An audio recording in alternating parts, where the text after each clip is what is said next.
Hi, good morning everyone. I am C. Abbas Hassan and a practicing chartered accountant in Bhopal, and I have been teaching from last 4 years, so I'll be taking your strategic management, and I won't be wasting much time on my introduction. ठीक है, तो directly coming on to my subject.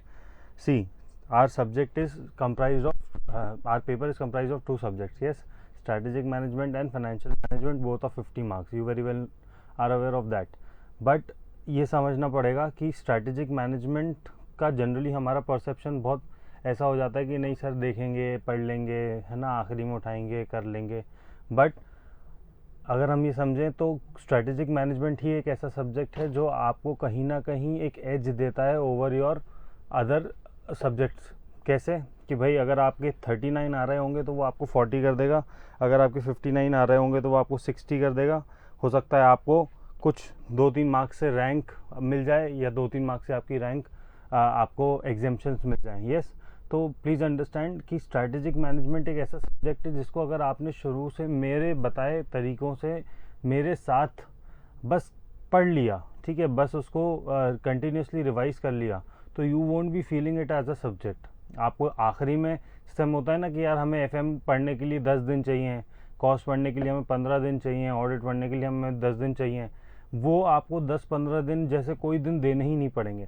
It would be into your nerves, it would be into your blood कि भैया तुमने जैसे ही ध्यान में आंखें बंद करके तुमने ध्यान किया कि साहब वो ये टॉपिक क्या था या वो टॉपिक क्या था, it would automatically be reflected at your back of the mind. ठीक है, लेकिन उसके लिए हमें बहुत डिटेल्ड अंडरस्टैंडिंग से कॉन्सेप्ट समझना पड़ेगा. And then we'll have to continuously revise it. कैसे करना है, क्या करना है, कब कब करना है, वो सब मैं बताऊंगा. अपन क्लास में एटलीस्ट ये समझ लो कि 2 से 3 बार रिवीजन कर लेंगे. 2-3 बार का revision with questions, past year discussions, everything would be done in the class. बस आपका काम ये होगा कि जो मैं उस दिन बोल रहा हूँ कि बेटा ये रिवाइज करके आना. और रिवाइज करने का मतलब ये नहीं कि मैं आपको दिन में बोलूँगा कि 2 घंटे पढ़ो, 1 घंटा पढ़ो. नहीं, मुश्किल से 10-15 मिनट, 20 मिनट अगर आपने एक दिन के दे दिए, जो ईजिली आप निकाल सकते हो, तो आपको अल्टीमेटली क्या हो जाएगा, कंप्लीट एसएम का रिवीजन हो जाएगा, जिसकी वजह से आपको एज अ सब्जेक्ट एसएम को सेपरेटली टाइम नहीं देना पड़ेगा. बिकॉज वी ऑल्सो नो कि जब हम एफएम की बात करेंगे तो एफएम में ऑब्वियसली बहुत ज़्यादा टाइम लगाना पड़ेगा. तो हमारा एफएम कॉम्प्रोमाइज़ ना हो उस 1.5 दिन में, प्लस हमारा ग्रुप 2 कॉम्प्रोमाइज़ ना हो, प्लस हमारा ओवरऑल इंटर कॉम्प्रोमाइज़ ना हो. उसके लिए बहुत ज़रूरी है कि you continue SM with me and then we'll ख़त्म, मतलब we'll finish it with smoothness. Yes, तो चलो 6B के अंदर यू ऑलरेडी नो कि भाई 30 मार्क्स का एमसीक्यू आता है, 70 मार्क्स का थ्योरी आता है. तो पूरे पेपर 6 में एसएम का पार्ट रहेगा, 15 मार्क्स का ऑब्जेक्टिव एंड 35 मार्क्स का सब्जेक्टिव, जिसमें फर्स्ट क्वेश्चन 15 मार्क्स का रहेगा. 5 मार्क्स के क्वेश्चंस रहते हैं जनरली एसएम में, तो 5 मार्क्स से 3 क्वेश्चंस रहेंगे कंपलसरी. एंड 3 क्वेश्चंस में से, मतलब बेसिकली अगर मैं 3 क्वेश्चंस के 6 पार्ट बोलूँ तो 6 पार्ट्स में से आपको 4 पार्ट्स करने पड़ेंगे. बोलो बात बराबर है? यस और नो? गुड मॉर्निंग बेटा. ठीक है, चलो. तो हमारा ये सिलेबस रहेगा, 5 चैप्टर्स में ये पार्ट डिवाइडेड है. ऑलमोस्ट 10 मार्क्स पर चैप्टर का वेटेज रहता है, मोर और लेस, है ना. हो सकता है चैप्टर 1 से एक आध दो नंबर से तो नहीं होता, एमसीक्यूज में बेस्ड हो सकता है. बट जनरली हम ये एवरेज देखते हैं कि 10 मार्क्स से हर चैप्टर से आता है. तो 10 marks into 5 is equal to 50 marks. Yes, तो ये आप लोग को ध्यान रखना है. 5. अच्छा, हमारा टारगेट सबसे ज़्यादा क्लियर होना चाहिए sir. Target should be at least 80 in FM and 50 में से 45 इन 80 इन ओवरऑल पेपर 6 एंड 50 में से 45 इन योर एसएम. बिकॉज समझो मेरी बात को, एसएम एक टाइम पे आपको ऐसा लगेगा कि यार सब आता है, सब बनता है, बस अपने को थोड़ा सा ब्रशिंग की ज़रूरत होगी. डेली हमने अपनी रिवीजन कर लिया तो अल्टीमेटली आपको हर हफ्ते में आप एक बार एसएम का कोर्स कर लोगे. और मैं ये नहीं बोल रहा हूँ, शुरू से मैं बता रहा हूँ कि 1 घंटे 2 घंटे 3 घंटे पढ़ना पड़ेगा. नहीं, मुश्किल से 10 से 15 मिनट आपने डेली पढ़ लिया काम खत्म हो जाएगा। हर हफ्ते एसएम का रिवीजन हो जाएगा, हर हफ्ते एसएम का कोर्स खत्म हो जाएगा और आपको पता भी नहीं चलेगा, आप टेंजिबली उसको टाइम दोगे ही नहीं, ठीक है। एंड हमारे ऑलरेडी पास्ट ईयर पेपर आप देख सकते हो, स्टूडेंट्स के ऑलरेडी बहुत अच्छे अच्छे मार्क्स आए हैं, एग्जाम्शंस आती हैं, 70, 75, 80 marks is easily achievable in paper number 6, जिसकी वजह से आपको ओवरऑल एक एज मिल जाएगी, आपका जो एग्रीगेट है वो शूट अप कर जाएगा। एंड उसमें 80 में से मैं बोल रहा हूँ कि एसएम में 50 में से 45 कैन बी ईजीली अचीव्ड, ठीक है, कैन बी ईजीली अचीव्ड। मेरी बात आज पहली बार मैं आपसे इंटर के लिए बात कर रहा हूँ, शायद पुराने तो अपन लोग बहुत बार बात कर चुके फाउंडेशन में, बट इंटर के लिए प्लीज़ अंडरस्टैंड कि जितना मैं बोलूँ उतना बस रिवीजन कर लेना डेली बेसिस पे। मेरी गारंटी है कि तुम्हें एसएम का सब्जेक्ट का भार पड़ेगा ही नहीं, ठीक है। चलो अपन 1 पेजर्स से बनाएंगे। हाँ, 1 पेजर्स का फ्लो मैं आपको बताता हूँ कि 1 पेजर कब काम आएगा। हम सबसे पहले डिटेल्ड कॉन्सेप्चुअल अंडरस्टैंडिंग लेंगे कि हमारा कॉन्सेप्ट पूरा with live examples each and everything, ठीक है। बिल्कुल ऐसे पढ़ेंगे अपन कि बिजनेस इन्वायरमेंट जो हम पढ़ते हैं यहाँ पे बुक्स में, हम अपनी लाइव इन्वायरमेंट से कनेक्ट करके पढ़ेंगे कि भाई चल क्या रहा है मार्केट में, अगर ये हुआ है तो ये कौन से कॉन्सेप्ट को रिफ्लेक्ट करता है, मार्केट में अभी अगर वॉर चल रही है तो उससे कौन से aspects of the business effect हो रहे हैं, अगर मार्केट में क्रूड ऑयल के प्राइजेस में इफेक्ट आ रहा है तो वो क्यों आ रहा है। अपन इस टाइप की detailed understanding of the environment लेके चलेंगे ताकि अल्टीमेटली जो कोर जो पर्पस है स्ट्रैटेजिक मैनेजमेंट का आपको पढ़ाने का वो आप क्लियर कर पाओ। It is not a theory subject कि आपको बस रट के पढ़ देना है, लिख देना है और फिर भूल जाना है। ये अल्टीमेटली वो सब्जेक्ट है जो आपको दुनियादारी की समझ देता है, और सीए में बिना दुनियादारी की समझ के आप लोग आगे नहीं बढ़ सकते, ठीक है। आपने जो किताबी ज्ञान लिया है उसके साथ आपको दुनियादारी की समझ होनी चाहिए, then you can be a successful chartered accountant, और उसके लिए आपको ये सब्जेक्ट पे ध्यान देना पड़ेगा, ठीक है। तो कॉन्सेप्ट पढ़ेंगे सबसे पहले, कॉन्सेप्ट से कोई कॉम्प्रोमाइज़ नहीं। उसके बाद क्वेश्चंस पढ़ेंगे, क्वेश्चंस पढ़ने से और क्वेश्चंस की राइटिंग प्रैक्टिस करने से हमें एक कैसे लिखना है, कैसे प्रेजेंट करना है, वो चीज़ पे अपनी प्रैक्टिस होगी। And then we'll prepare 1 pagers, जो मैं क्लास में करवाऊंगा आप लोग प्रिपेयर करोगे 1 पेजर्स। एंड देन वो जितना मेहनत आपने 1 पेजर में कर ली उतनी मेहनत फिर आपको आगे जाके नहीं करनी पड़ेगी, बिकॉज डेली फिर हमें क्या करना है, एक चैप्टर की 1 पेजर एक दिन में उठाओ, 5 से 10 मिनट लगेंगे एक 1 पेजर को पढ़ने में। सारे कीवर्ड्स हमारे 1 पेजर में रहेंगे, कीवर्ड्स इज द की, ठीक है ना। कीवर्ड्स के बिना कुछ नहीं हो सकता। तो कीवर्ड्स, क्योंकि अल्टीमेटली इंस्टीट्यूट का जो पैटर्न है तो वो ये है कि भाई आपको कॉन्सेप्ट आना चाहिए, एग्जामिनर को ये समझ आना चाहिए कि तुम्हें कॉन्सेप्ट आता है, प्लस उसको कीवर्ड्स मिलने चाहिए जो उसने अपने मॉड्यूल में लिखे हैं। तो ये दोनों चीज़ें हमें बहुत अच्छे से स्ट्रॉन्ग करनी पड़ेंगी, और कीवर्ड्स रटना नहीं है बैठ के, याद करने के लिए बस देखना है। 10 बार अगर तुमने 1 पेजर को देख लिया तो तुम्हारे दिमाग में कहीं ना कहीं फ्लो चार्ट आने लगेंगे। जो फ्लो चार्ट हम बनाएंगे, जो 1 पेजर हम बनाएंगे, वो 1 पेजर तुम्हारे बैकग्राउंड में एज एन इमेज आने लगेगी 10-15 बार अगर देख लिया तो, और हम इजीली कर लेंगे। अरे बात समझ में आ रही है? कोई दिक्कत, कोई परेशानी यहाँ तक तो बोलो, नहीं तो फिर we'll move on to our syllabus. Yes, तो चैप्टर नंबर 1 पे चलते हैं अपन। किसी कोई डाउट मेरे से रिलेटेड? कुछ नए बच्चे हैं, कुछ पुराने बच्चे हैं, मुझे दिख रहे हैं। एवरीवन, अगर मैं बोलूं हाँ या ना तो जस्ट आंसर विथ यस और नो। अरे बोलो। चलो, तो चैप्टर नंबर 1 की स्टार्टिंग करते हैं सबसे पहले। चैप्टर नंबर 1 की स्टार्टिंग करते हैं सबसे पहले। Chapter number 1 is introduction to strategic management. अब मैं आपको 2 कॉन्सेप्ट पढ़ाऊंगा। सबसे पहले 2 कॉन्सेप्ट में आपको बहुत ध्यान से ये समझना है कि this particularly 2 concepts are the core of strategic management. मतलब हम स्ट्रेटेजिक मैनेजमेंट का मीनिंग और ऑब्जेक्टिव दोनों क्लियर हो जाएगा कि हमें क्यों स्ट्रेटेजिक मैनेजमेंट की रिक्वायर्ड है, why is this subject important for in real life. तो सबसे पहले हम ऑब्जेक्टिव्स की बात अगर करें तो there are 2 terms which you need to understand. सबसे पहला है आउट परफॉर्मिंग कॉम्पिटिशन। सबसे पहला क्या? Out perform competition. Sir when I talk about out performing competition, तो ये एक ऐसा टर्म है जिसको आपको, जो आप अगर अपनी शक्ल उठा के देखोगे रियल लाइफ में, कोई भी एस्पेक्ट देखोगे, अपने घर को देखोगे, अपने ऑफिस को देखोगे, अपनी क्लास को देखोगे, मार्केट को देखोगे, रोडों को देखोगे, तो आपको ये टर्म दिखेगा, that is out performing competition. Sir out performing competition के लिए मैं आपको एक छोटी सी कहानी बताऊं। सर मान लो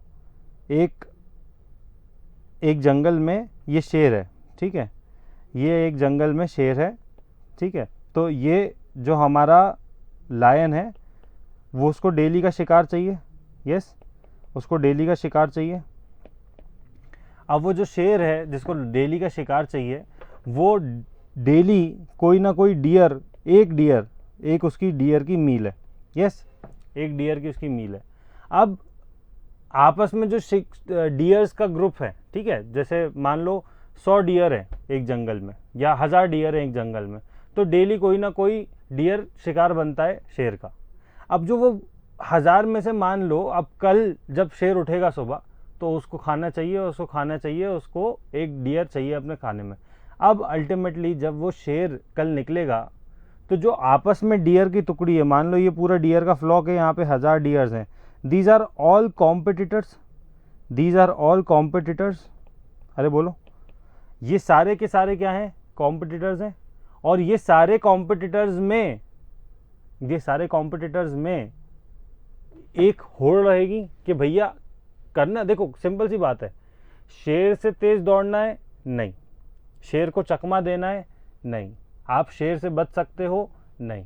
आपको सिर्फ क्या करना है, अगर मैं एक वर्ड में बोलूं तो आपको अपने कंपीटिंग डियर से आगे निकलना है।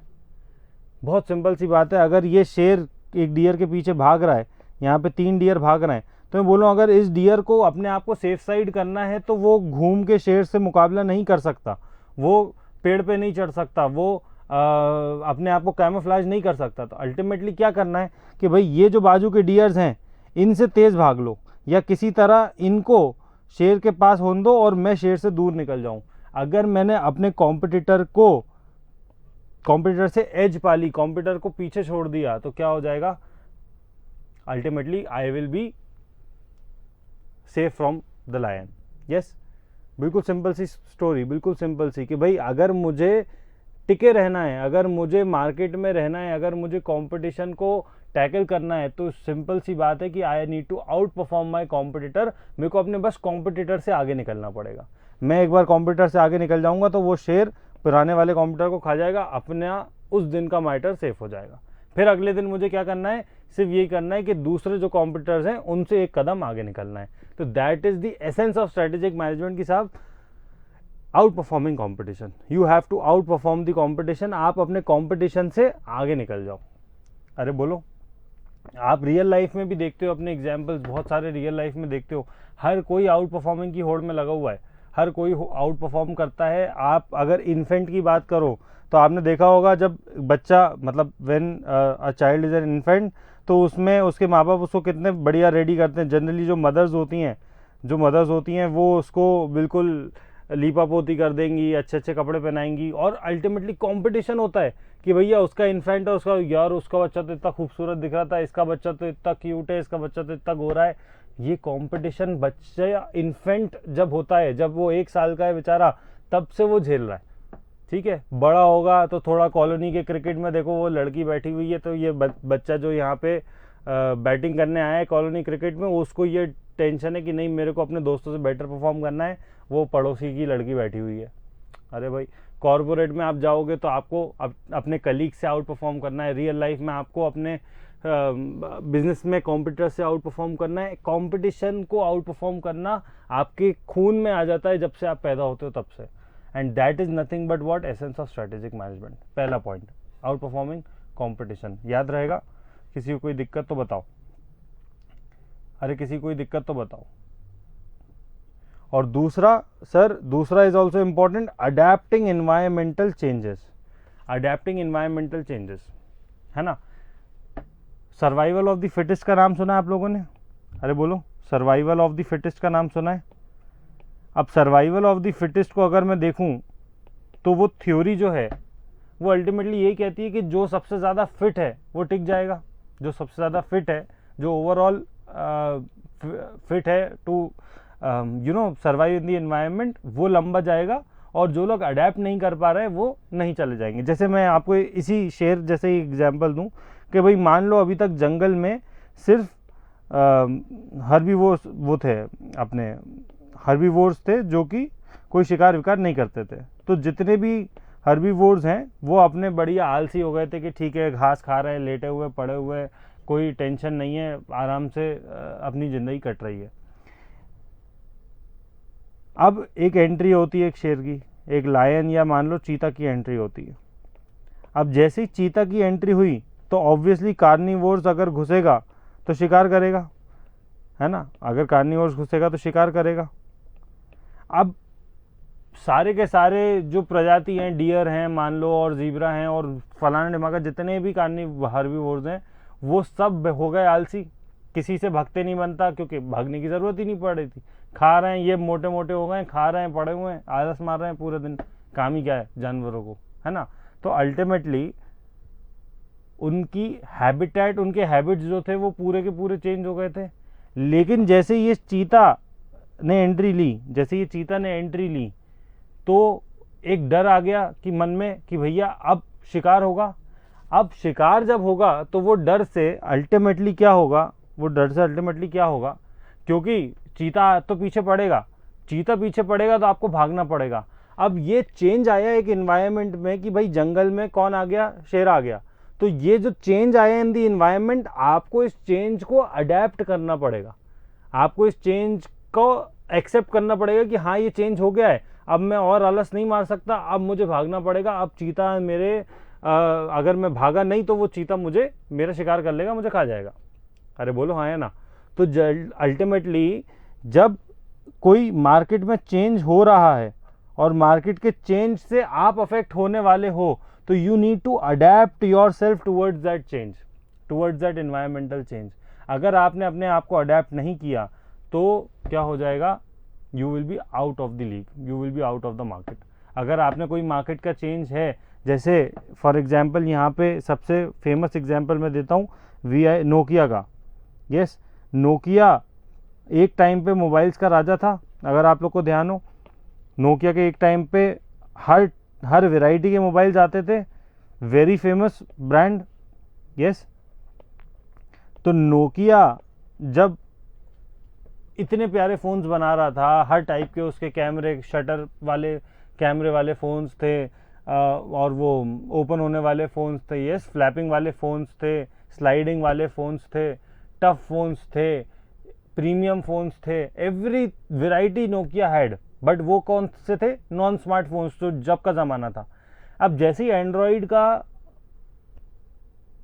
मान लो बोलना चाहिए एंड्रॉयड की टेक्नोलॉजी आई तो अल्टीमेटली क्या हुआ कि लोगों ने धीरे धीरे अब देखो कोई भी ट्रेंड, कोई भी अगर टेक्नोलॉजी आती है तो it is not adapted from the very first day. धीरे धीरे लोग अडेप्ट करते हैं टेक्नोलॉजी को। नोकिया ने अपनी जिद पकड़ ली कि नहीं, हमारे तो जो फ़ोन्स हैं वो सबसे बढ़िया हैं और उन फ़ोन्स का कोई तोड़ नहीं है, हम तो वही फ़ोन्स बेचेंगे, हमें एंड्रॉयड वाले फ़ोन्स नहीं बेचना, क्योंकि हमारा मार्केट शेयर 70% है और हमारे लोग, हमारे जो कस्टमर्स हैं वो फ़ोन से वेरी सेटिस्फाइड हैं। नोकिया ने शिफ्ट नहीं किया टूवर्ड्स एंड्रॉयड।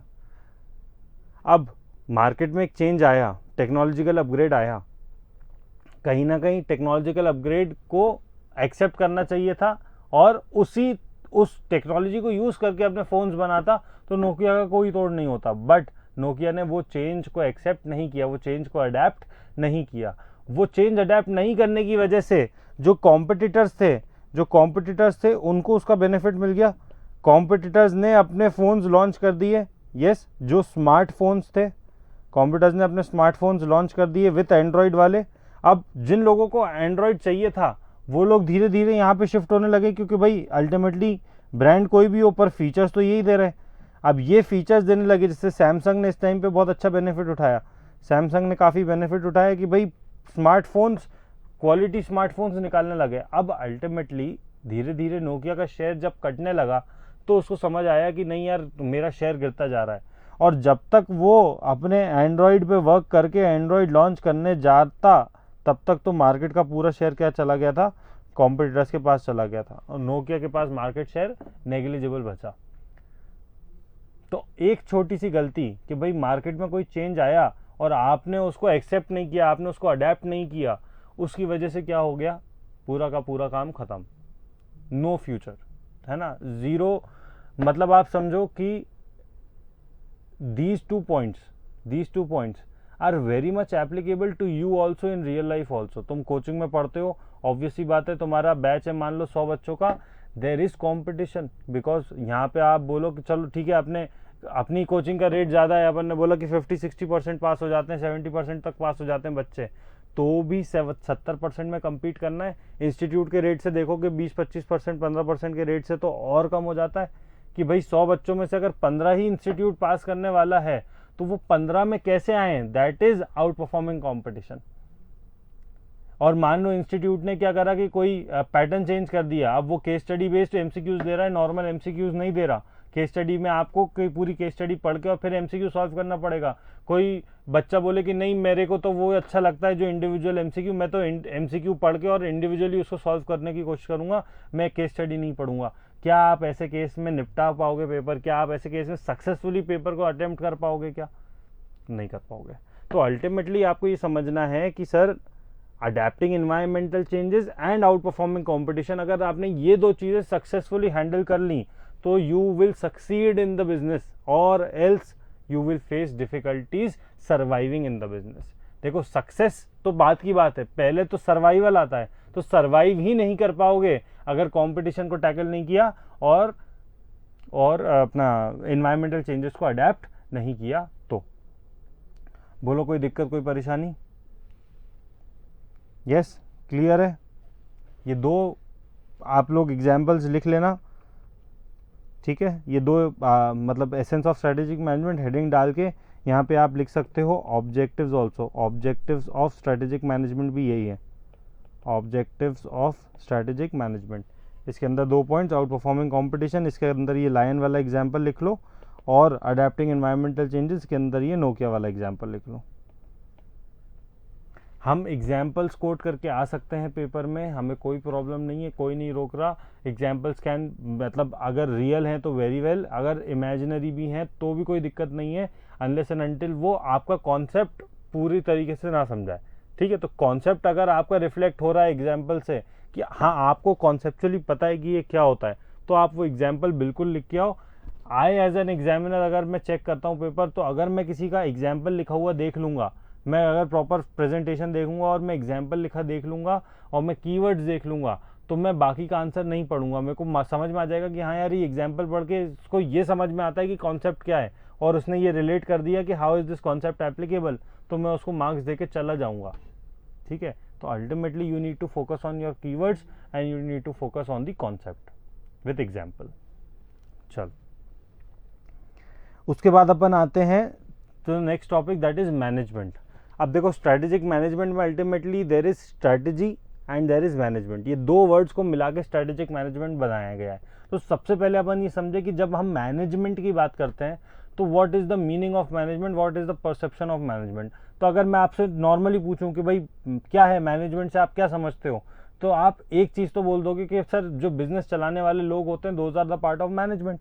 इतना तो हम सबको पता है कि भाई मैनेजमेंट कौन, जो लोग बिजनेस को ऑपरेट कर रहे हैं, जो लोग बिजनेस को रन कर रहे हैं, यस दोज आर मैनेजमेंट। आप जब देखते हो तो भाई अगर आप रतन टाटा को देखोगे तो he is the chairman of Tata group, yes, तो वो मैनेज कर रहे हैं बिजनेस को, कहीं ना कहीं he is a part of management. MD होते हैं, सीएफओ होते हैं, सीईओ होते हैं, यस सीओ होते हैं, ये all these people who have a responsibility of certain aspect of the business to run that aspect and to be responsible for that. So chief financial officer is responsible for the financial aspect of the business, yes, chief operations officer is responsible for the operational part of the business, CEO is responsible for entire business, yes, MD is responsible for entire business. तो ultimately management का सबसे पहला मतलब क्या निकल के आता है, लोग। क्या लोग? देखो की group of persons who is in charge of its affairs, key group of persons who is in charge of its affairs। मेरे साथ बोलोगे आप लोग, की group of persons who is in charge of its affairs, जो उस business को, देखो गलत मत समझना, अफेयर्स का मतलब जो उस बिजनेस की एक्टिविटीज हो रही हैं उसके इंचार्ज को हम मैनेजमेंट बोलते हैं, यस। तो मैनेजमेंट इज द पर्सन या is the group of person जो इंचार्ज है of its activities, of its all affairs. Second मतलब second point, chief organ of the business. अब देखो chief organ of the business क्यों? क्योंकि हम बोलते हैं सर मैनेजमेंट है ना दिल है, मैनेजमेंट दिल है कंपनी का। अगर दिल नहीं होगा तो क्या आप साउंडली काम कर पाओगे? अगर दिल नहीं होगा तो आप क्या साउंडली काम कर पाओगे? नहीं कर पाओगे। अगर आपका दिल कमज़ोर होगा तो क्या आप बहुत एफिशिएंटली अपनी लाइफ जी पाओगे? नहीं जी पाओगे। इफेक्टिवली जी पाओगे? नहीं जी पाओगे। तो दिल कमज़ोर नहीं होना चाहिए, दिल मजबूत होना चाहिए। मतलब ये जो मैनेजमेंट है ये is a group of person या is a chief organ of the business जिसका काम है to make this entity productive, to make our entity productive, to make the business productive. How? By integrating and by integrating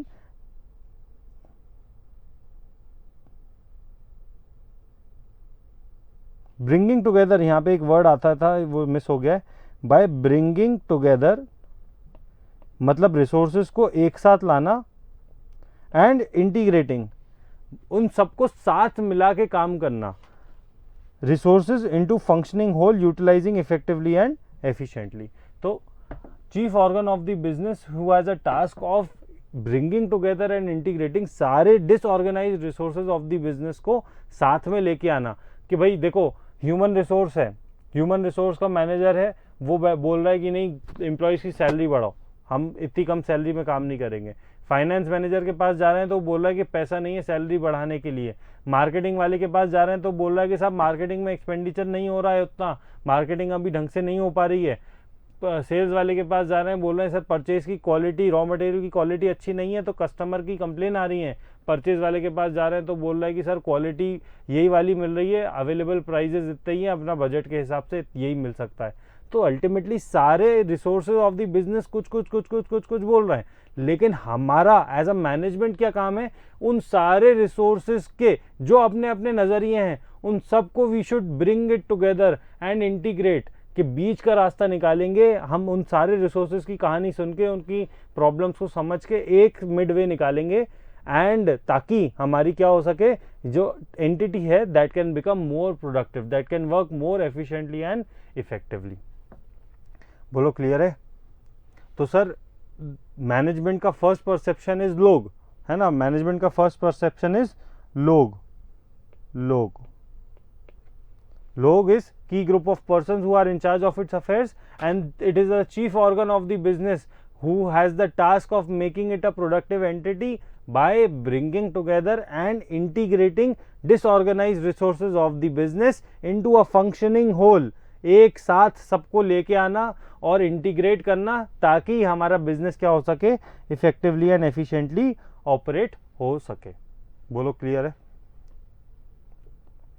this is the first perception of management कि भाई पहला जब management word सुनते हैं तो हमें क्या लगता है कि मैनेजमेंट मतलब लोग, ठीक है।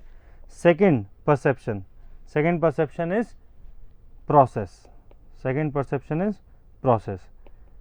टू मैनेज वर्ड सुना होगा आपने, हम बोलते हैं ना जनरली टू मैनेज थिंग्स, कि हम सर थिंग्स को मैनेज करना है या टू मैनेज वर्क या टू मैनेज थिंग्स। तो ये जो है मैनेज, दूसरा परसेप्शन इज प्रोसेस, कि भाई मैनेज करना मतलब क्या, मैनेजमेंट मतलब क्या, it is the set of inter related functions performed by the management, inter related functions of the business. What can be the functions of business? आप बचपन से पढ़ते आ रहे हो, बिजनेस स्टडीज़ में आपने फंक्शंस पढ़े थे, planning, organising, directing, staffing and controlling. ये आपने बचपन में पढ़े थे, बिजनेस स्टडीज़ में सब लोग ने पढ़े। Planning, organising, directing, staffing, controlling, these are the functions of the business. और इन फंक्शंस को, ये इंटर रिलेटेड फंक्शंस को परफॉर्म करना is the task of management या इज नोन एज मैनेजमेंट। तो टू मैनेज मतलब to perform the inter related task of all the functions of the business, that is planning, organising, directing, staffing and controlling. बोलो clear है? Yes और no? Yes. चलो उसके बाद हम आते हैं स्ट्रैटेजी पे। तो स्ट्रैटेजी का मतलब क्या है? It is a long range blueprint. Long range blueprint, why am I talking about strategy and saying long range होता है सर? क्यों लॉन्ग रेंज की बात कर रहा हूँ मैं? तो आप बहुत सिंपल सी बात समझो कि when you are talking of a strategy, आपने स्ट्रैटेजी बनाई है, तो क्या आप हमेशा शॉर्ट टर्म स्ट्रैटेजीज की बात करते हो कि लॉन्ग टर्म स्ट्रैटेजीज की बात करते हो? आपने अगर मान लो स्ट्रैटेजी बनाई कि मुझे सीए इंटर क्लियर करना है, तो सीए इंटर क्लियर करने के लिए मैं बोलूँगा कि साहब 10 महीने का टाइम है आपके पास, 9 महीने का टाइम है, 9 मंथ्स के लिए आपको स्ट्रैटेजीज प्रिपेयर करनी है कि आप कैसे कैसे कैसे कैसे क्या क्या करके आप अपने CA इंटर का जो ऑब्जेक्टिव है उसको फुलफिल करोगे। तो 9 months can be a long term objective, क्योंकि अभी हमें बहुत सारे उसके लिए छोटे टास्क करने पड़ेंगे ताकि हम CA इंटर क्लियर कर पाए। यस और नो? तो जब हम बात करते हैं स्ट्रैटेजी की, when we are talking of strategy, तो we always consider long term strategy, and long term के साथ हमने वर्ड जोड़ा है ब्लूप्रिंट। आप लोग ब्लूप्रिंट समझते हो? What do we mean by blueprint? What do we mean by blueprint? क्या मतलब होता है ब्लूप्रिंट का?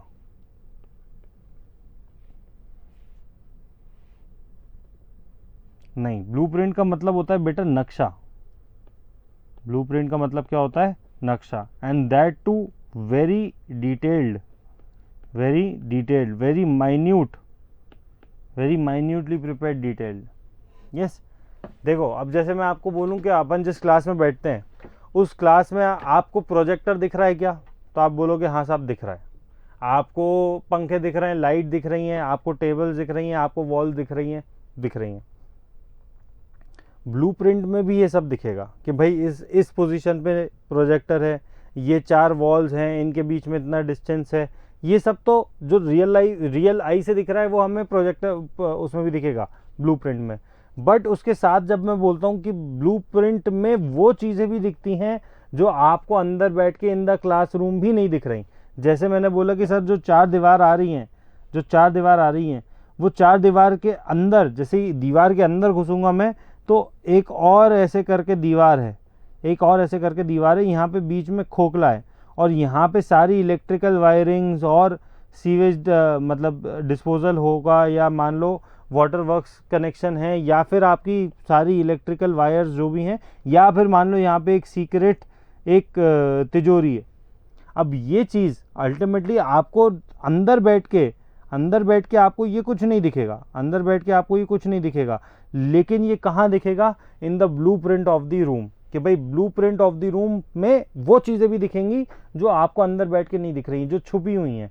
तो हम स्ट्रैटेजी को ब्लूप्रिंट क्यों बोल रहे हैं? हम ब्लूप्रिंट इसलिए बोल रहे हैं क्योंकि strategy should be such detailed, such explained कि उसमें वो सारी चीज़ें भी कंसिडर हो जो रेगुलर लाइफ में आपको नहीं हिट कर रही हैं। You should think of strategy being a proactive person, कि भाई आप वो सोचने की कोशिश करो जो अभी हो नहीं रहा पर बाद में हो सकता है। इसलिए मैं बोलता हूँ it is a blueprint because it is very detailed. तो 2 कीवर्ड्स पढ़े अपन ने, एक है लॉन्ग टर्म और दूसरा है ब्लूप्रिंट दैट इज डिटेल्ड। अरे समझ में आया? अच्छा, क्या बताती है? It is a long range blueprint of what? Showing desired image, direction and destination. जब मैं बात कर रहा हूँ सर डिजायर्ड इमेज की, तो डिजायर्ड इमेजेस की क्या बनना है आपको? अपने बिजनेस में अगर आप उतरे हो तो आप अपने बिजनेस को क्या बनाना चाहते हो, किस पोजीशन पे पहुंचना चाहते, मतलब क्या आप उसको, how do you see your business in next 10 years या next 50 years? That is desired image. कि जो आपके ब्रांड इमेज बननी चाहिए, जो आपके बिजनेस की इमेज बननी चाहिए इन द मार्केट, क्या आपने डिजायर करा हुआ है? ठीक है, फर्स्ट थिंग जो स्ट्रैटेजी बताती है कि भाई what is the desired image. Secondly desired direction, कि भाई आप जो इमेज, आप बेसिकली समझो कि आप जो इमेज बनाना चाहते हो वो एक बार में तो बन नहीं जाएगी। It is not a one night process कि आपने आज काम किया और कल आपकी इमेज बन गई, नहीं। It is a long term process कि भाई अभी मान लो 5 साल 10 साल लगेंगे तो हमारी ब्रांड को एस्टैब्लिश होने में, हमारी ब्रांड की थोड़ी बहुत ब्रांडिंग होने में, गुडविल डेवलप होने में। तो वो 10 साल तक आपको क्या क्या करना पड़ेगा वो बताता है कौन? स्ट्रैटेजी। तो strategy gives you direction, and the तीसरा one is strategy gives you, strategy lets you know about your destination, कि आपको कहाँ पहुँचना है। अल्टीमेटली डिजायर्ड इमेज कि आपको क्या बनना है, डेस्टिनेशन कि आपको कहाँ पहुँचना है, और डायरेक्शन आप वहाँ पे कैसे पहुँचोगे। सिंपल से 3 पॉइंट से याद रहेंगे। Strategy long range blueprint of showing desired image, direction and destination. क्या बनना है, कहाँ पहुँचना है और कैसे पहुँचना है।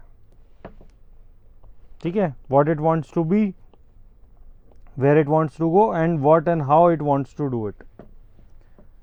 बोलो भाई, कोई दिक्कत, कोई परेशानी? Yes or no? Yes or no?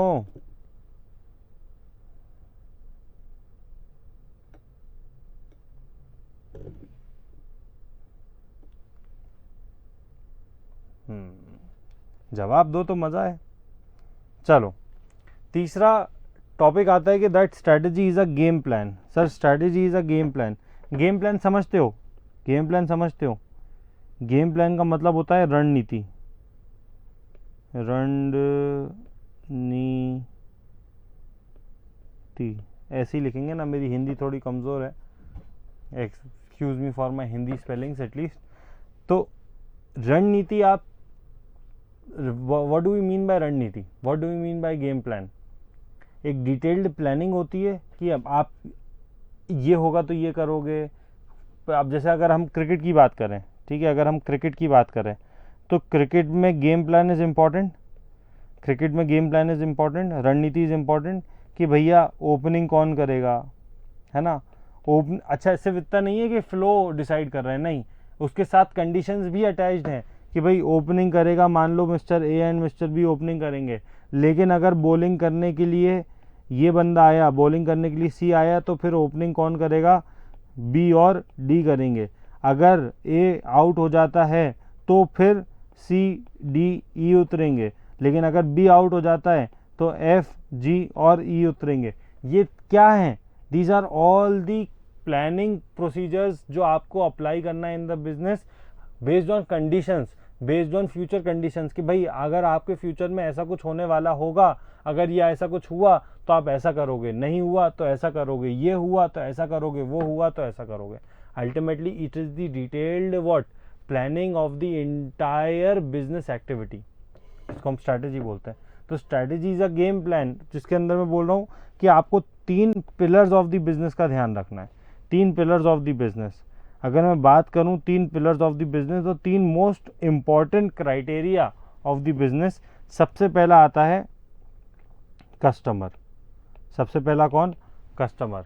Customer ही भगवान है। कस्टमर है तो बिजनेस है, कस्टमर नहीं है तो बिजनेस नहीं है, ठीक है। The person who is responsible to purchase your product, to pay you a price, जिससे आपको प्रॉफिट मिलेगा, जिससे आप ग्रो कर पाओगे, एक्सपेंड कर पाओगे, वो सबसे इंपॉर्टेंट की है ऑफ द बिजनेस। अगर आपने कस्टमर को सवेर के रख लिया तो ही आप बिजनेस में आगे बढ़ सकते हो, नहीं तो आप बिजनेस में आगे बढ़ ही नहीं सकते। First one is customer. Second one is competitor. Second one is what? Competitor. Competitor again an important aspect of the business to take care of, because competition वो बंदा है जो कहीं ना कहीं उस मार्केट डिमांड के लिए आपसे लड़ रहा है। देखो, मार्केट में मैं बोलूँ अगर, तो डिमांड इज कांस्टेंट, कि भाई एक मार्केट है, मान लो 1000 कस्टमर्स हैं उसमें, तो वो 1000 कस्टमर्स की डिमांड तो फिक्स है कि उनको प्रोडक्ट चाहिए। अब अगर 3 कॉम्पिटिटर्स हैं तो तीनों कॉम्पिटिटर्स के बीच में वो 1000 यूनिट्स बेचने के लिए लड़ाई रहेगी। कोई एस्पेक्ट को बेच रहा है, कोई एस्पेक्ट को बेच रहा है। यस, तो ultimately when we are talking of competition, तो आपको कंपटीशन को टैकल करना, कंपटीशन को मैनेज करना इज़ वेरी इंपॉर्टेंट। अगर आप कंपटीशन को मैनेज कर लेते हो तो ही जाके आप अपने कस्टमर को सेटिस्फाई कर पाओगे एंड अपने मार्केट शेयर को बढ़ा पाओगे। एंड द थर्ड पोर्शन जो मैंने बोलते बोलते बातों में ही बोल दिया इज दी मार्केट। जो तीसरा पिलर है that it is the market. अगर मार्केट शेयर आपके पास है तो आप राजा हो। अगर मार्केट शेयर आपके पास उतना नहीं है तो कितना ही आपका अच्छा प्रोडक्ट हो, कितना ही आप कॉम्पिटिटर से बेटर परफॉर्म कर रहे हो, बट अगर आपके पास मार्केट नहीं है, मार्केट शेयर नहीं है, तो अल्टीमेटली क्या आपके बिजनेस करने का कोई फ़ायदा निकलेगा? नहीं निकलेगा। तो sir these 3 pillars of the business, जिसको मैं बोल रहा हूँ कस्टमर, कॉम्पिटिटर, मार्केट, प्यार से इनको मैं बोलता हूँ CCM। सब लोग ध्यान रखेंगे, CCM। ये आप कोई भी बिजनेस ये स्ट्रेटेजी मैनेजमेंट के आंसर में घुसा सकते हो कि भाई customer, competitor, market, these are the key aspects of the business. इनको मैनेज करना, इनके लिए रणनीति बनाना, इनके लिए गेम प्लान बनाना इज व्हाट? स्ट्रैटेजी। यस, तो स्ट्रैटेजी में 2 चीज़ें और आती हैं कि भाई ये CCM तो सबसे इंपॉर्टेंट है ही, है ना। सबसे पहले हम बात करेंगे कि बिजनेस जब रन करेगा तो बिजनेस ऑपरेशंस करेगा, बिजनेस ऑपरेशंस होंगे, बिजनेस ऑपरेशंस होंगे मतलब बिजनेस अपनी एक्टिविटीज़ परफॉर्म करेगा। तो इन तीनों एस्पेक्ट्स का ध्यान रखना पड़ेगा हमें कि भाई कस्टमर हमारा खुश रहे, कॉम्पिटिटर से हमें एज मिल जाए, कॉम्पिटिटर हम ओवरकम कर दें कॉम्पिटिटर को, और मार्केट शेयर हमारा बढ़ जाए। और अगर हमने इन तीनों एस्पेक्ट्स का ध्यान रख लिया आफ्टर ऑपरेशंस, तो हमें क्या मिल जाएगी, कॉम्पिटिटिव एडवांटेज मिल जाएगा। क्या मिल जाएगा हमें, कॉम्पिटिटिव एडवांटेज। अरे बोलो यस और नो। तो देखो 5 पॉइंट्स है, बहुत सिंपल से, that strategy is a game plan. मैं बोलूँ strategy is a game plan, तो हम बोलेंगे yes strategy is a game plan, जिसमें you need to conduct your operations, business need to conduct operations. 3 चीज़ों को देखना है, attract and retain customer, competitor को ऊपर छोड़ना है, और मार्केट पोजीशन हासिल करनी है। अगर आपने इन तीनों पे ग्रिप हासिल कर ली तो ultimately this will lead to your achieving organisational objective. तो अगर आप ये वाले चार्ट से समझते हो तो ज़्यादा बेटर है कि भाई पहले ऑपरेशंस करो, उसके बाद CCM का ध्यान रखो कि CCM अचीव हो रहा है कि नहीं हो रहा, एंड अल्टीमेटली अगर CCM अपनी ग्रिप में आ गया तो your organisation objective would be fulfilled. आप अपने ऑर्गेनाइजेशनल ऑब्जेक्टिव को ईजिली क्या कर लोगे, फुलफिल कर लोगे। बोलो कोई दिक्कत, कोई परेशानी? यहाँ तक की बात समझ में आ रही है?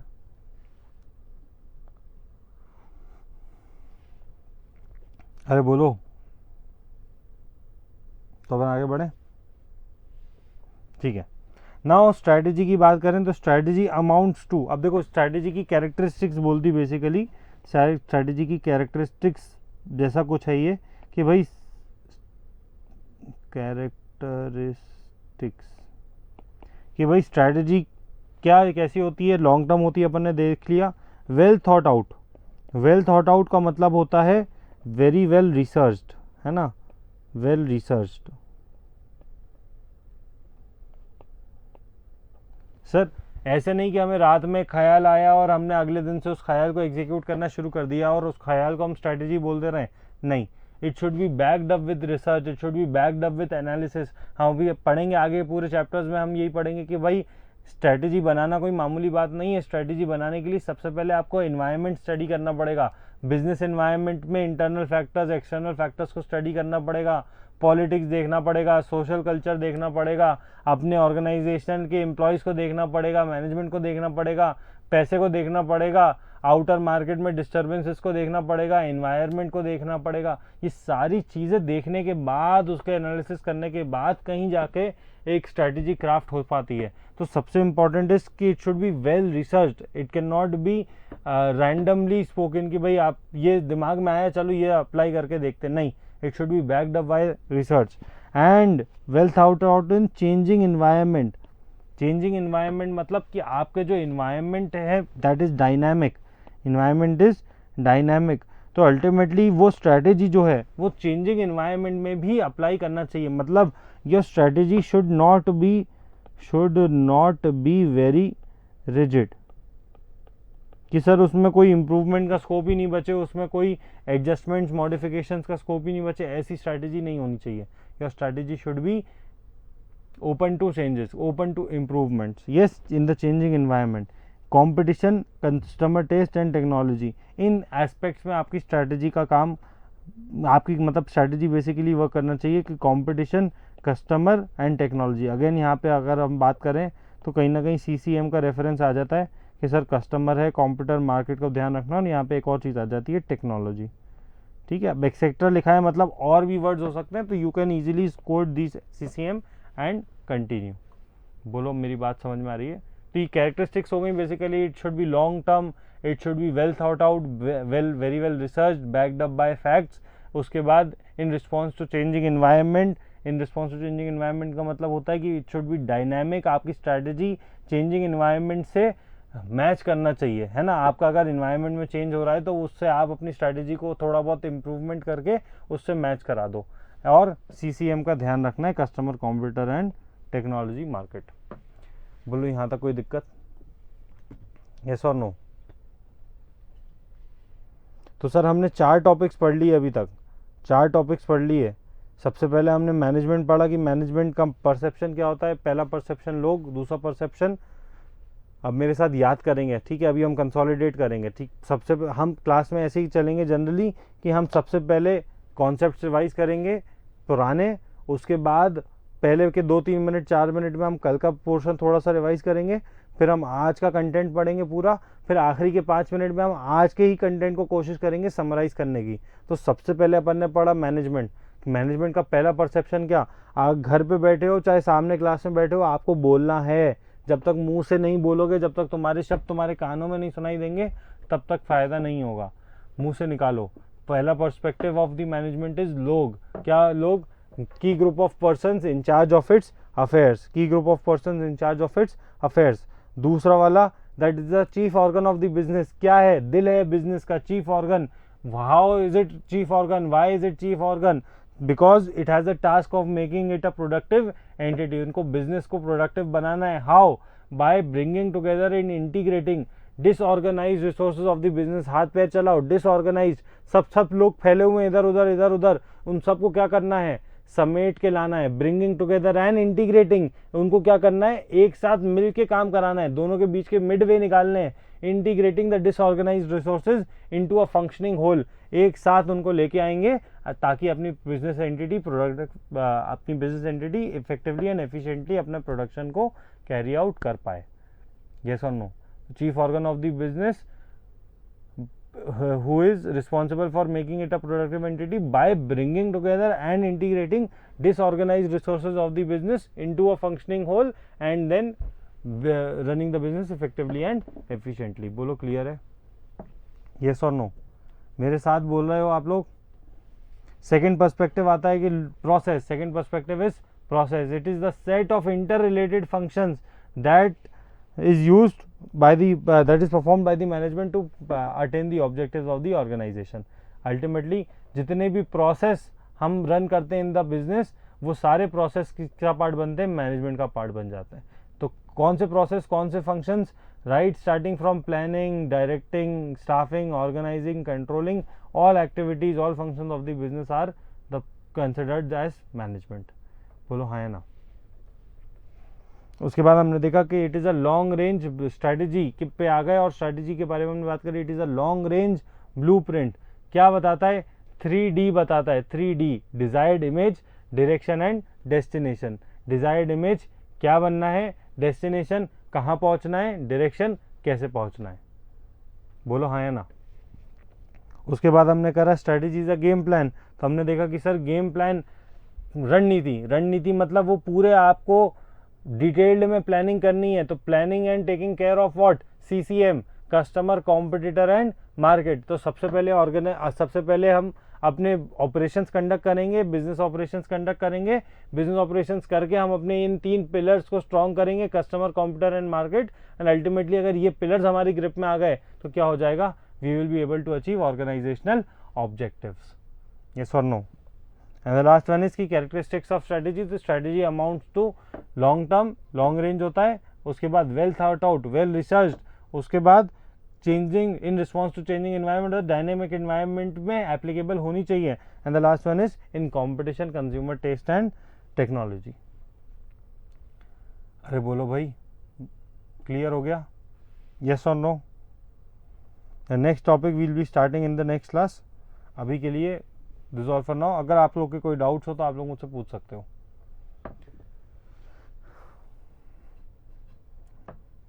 सबको क्लियर है? किसी को कोई डाउट?